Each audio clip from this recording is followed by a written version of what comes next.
ए सुना का हो? अरे राधा से मिले के बाद गेट खोला ना। अरे ये गर्ल्स हॉस्टल आओ, चल भाग यहाँ से। अरे उनके बुलावा, वो हमके पहचाने ली। अरे तोहरा जैसन बहुत देखले बानी, चल भाग यहाँ से।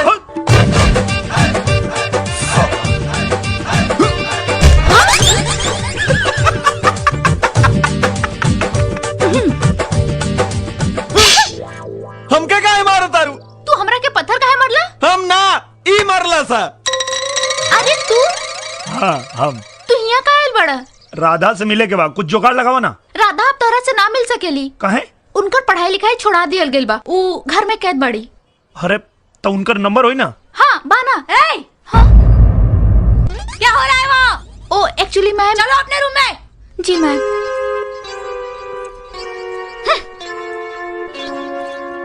88 77 99 1 2 3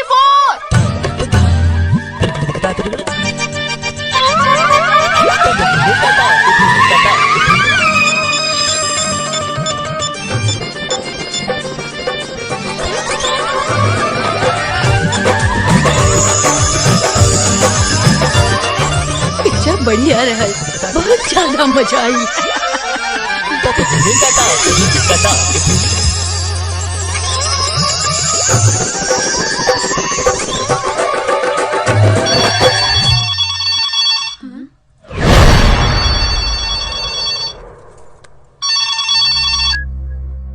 हेलो।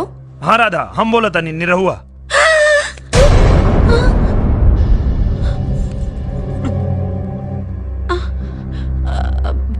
हाँ कंचन बोला। कंचन? अरे कंचन ना, निरहुआ बोला था नहीं। अरे हाँ हाँ हम जानतानी। हमार पापा हमार पढ़ाई छुड़ा दिए, बहुत जालिम बाटे हमार पापा। अरे अब का बताई, हमरा माई के भी हम पे तरस नहीं खियावत, दिन भर हमरा पे नजर रखत आरी। हे भगवान, केहू के भी ऐसन माई मत दी हो।